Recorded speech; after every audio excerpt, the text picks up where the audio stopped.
Welcome students, आपका स्वागत है अपने यूट्यूब चैनल कविताज स्टडी अड्डा।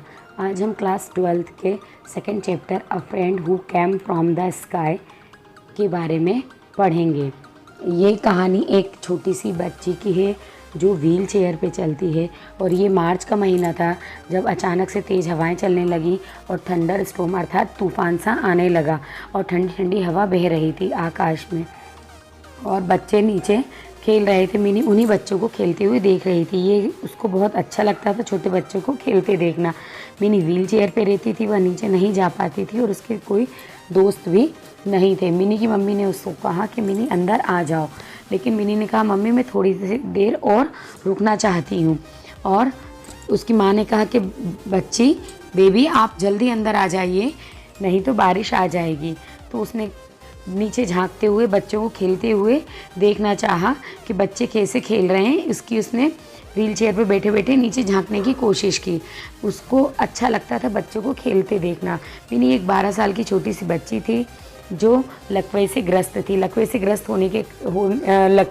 होने के कारण वे अपने रोज़मर्रा के कुछ काम ही ढंग से कर पाती थी, लेकिन वो अपने पैरों पे नहीं चल पाती थी और उसको बच्चों को खेलते हुए देखना अच्छा लगता था। उसने देखा कि बच्चे एक लाल रंग की बॉल से ऊपर नीचे उछालते हुए खेल रहे हैं और अचानक से एक लाल रंग की बॉल के अलावा एक भूरे रंग का बॉल जैसा स्ट्रक्चर कुछ वहाँ पर आता है। लड़कियाँ चीख कर दौड़ने लगती हैं। मिनी कुछ समझ पाती इतनी देर में जो स्ट्रक्चर है ब्राउन कलर का वो उड़कर ऊपर आ जाता है और अचानक मिनी की गोद में गिर जाता है और खूब तेज़ तेज़ बारिश शुरू होने लगती है। तो मिनी की माँ उसको अंदर ले जाती है।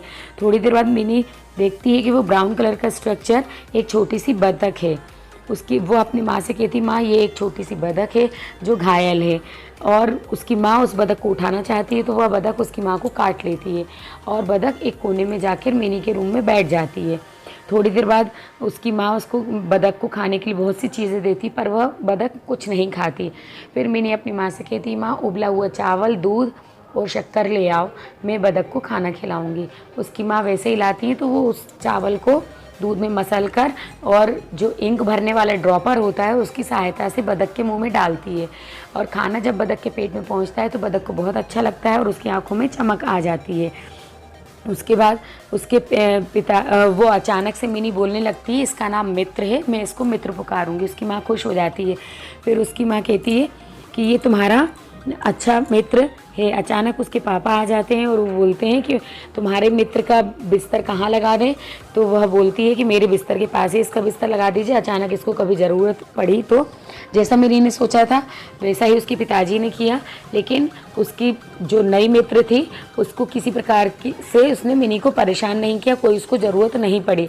मिनी से उठ कर देखती है कि उसकी जो बिस्तर था टोकरी थी उसमें बतख नहीं है। वो अचानक चीखने लगती है तो उसकी माँ आती है तो पता चलता है कि जो बतख है वो चलने लगी है और बाथरूम से निकल कर आ रही है। इस प्रकार से सब मिनी अब उस बतख को नाश्ता वाश्ता करा रही रहती है। तभी अचानक से घंटी बजती है तो जो कॉलोनी के बच्चे पार्क में खेल रहे होते हैं वो अचानक आते हैं। वो बोलते हैं कि हमको पता चला है कि ये यहाँ पर आपके पास एक बतख आई, हम उसको देखना चाहते हैं। मिनी बहुत खुश होती है उन बच्चों को अपने घर में आया हुआ देखकर।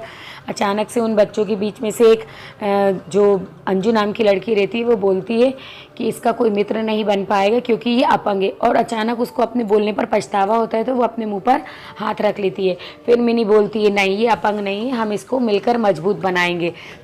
फिर बच्चे कहते हैं हमारे बस का टाइम हो रहा है, हम लोग जा रहे हैं और हम तीसरे पहर आएंगे और मित्र के साथ खेलेंगे। फिर जब तीसरे पहर बच्चे आते हैं तो अंजू अपने साथ एक बुक लेकर आती है जिसमें पक्षियों के बारे में बहुत सी जानकारी दी रहती है। तो ये लोग उस मित्र के बारे में पढ़ते हैं तो उसमें लिखा रहता है कि ये बड़े दूर से साइबेरियन पक्षी हैं जो इंडिया में अपने ठंड वाली ऋतु बिताने के लिए आए हैं। उसके बारे में पढ़ते हैं कि ये कई हज़ारों मील लाखों मील तक ये अपना सफ़र तय कर लेते हैं। फिर जैसे ही बतख ठीक होती है उसके पापा बच्चों के साथ झील के किनारे जाते हैं और उस बतख को झील में तो छोड़ देते हैं। दूसरे दिन फिर से मिनी बालकनी पर रहती है, क्योंकि अब उसका मित्र भी चला गया तो उसका मन नहीं लगता। वो बालकनी में आती है, नीचे पार्क में झांक कर देखती है कोई बच्चे खेलने नहीं आए। उसे आश्चर्य होता है कि आज बच्चे खेलने नहीं आए। अचानक से डोरबेल बजती है, उसकी माँ दरवाज़ा खोलती है तो सारे बच्चे आते हैं और वो बोलते हैं उसकी माँ से कि आंटी, हम मिनी को अपने साथ नीचे ले जाना चाहते हैं ताकि मिनी भी हम लोगों के साथ खेल पाए। उसकी माँ विस्मित रहती है कि हम बच्चों के साथ भेजें मिनी को कि नहीं, तो बच्चे कहते हैं आप आंटी चिंता मत कीजिए, हम मिनी की देखभाल करेंगे और उसको सकुशल ऊपर भी छोड़ देंगे। इस प्रकार से एक मित्र के जाने के बाद मिनी के नए मित्र बन जाते हैं। इस कहानी से ये शिक्षा मिलती है कि हमें किसी को अपंग या कमज़ोर नहीं समझना चाहिए। सभी में कुछ ना कुछ ताकत होती है और हमें उनकी सहायता करनी चाहिए। स्टूडेंट्स, अब आपके लिए प्रस्तुत हैं इस पाठ के प्रश्न उत्तर।